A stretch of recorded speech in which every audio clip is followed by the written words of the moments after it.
മുറിഞ്ഞ സ്വപ്നങ്ങൾ. അവധി ദിവസമായിട്ടും വിനോദിനിയുടെ വീട്ടിൽ മൗനം നിറഞ്ഞിരുന്നു. ഒരിക്കൽ ചിരിയാലും കളിയാലും മുഴങ്ങിയ ആ വീട് ഇപ്പോൾ മങ്ങലോടെയായിരുന്നു. 9 വയസ്സുകാരിയായ വിനോദിനി ജനലരികിൽ ഇരുന്ന് മുറിഞ്ഞ വലത് കൈപ്പത്തിയിലേക്ക് നോക്കി. എന്റെ കൈ എവിടെ പോയി, അമ്മേ? ചെറിയ ശബ്ദത്തിൽ ചോദിച്ച ആ വാക്ക് അമ്മയുടെ ഹൃദയം കീറിത്തെറിച്ചു. ചെറിയൊരു ഒടിവിനായിരുന്നു ആശുപത്രിയിൽ കൊണ്ടുപോയത്. അമ്മ പലവട്ടം ഡോക്ടറോട് പറഞ്ഞിരുന്നു, മോൾക്ക് വേദന കൂടുന്നു, കൈ നീലമാകുന്നു.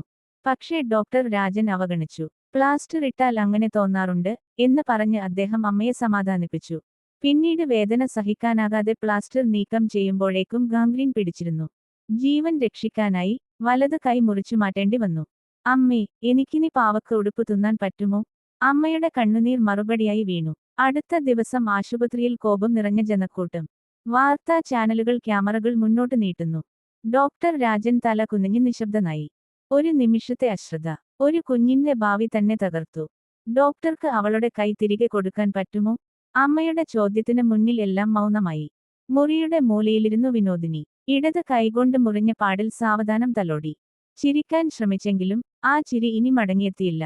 ആ വീടും ആ മൗനവും ഒരുമിച്ച് പറഞ്ഞു, ചില സ്വപ്നങ്ങൾ കയ്യിലല്ല, മനസ്സിലാണ് മുറിഞ്ഞു പോകുന്നത്.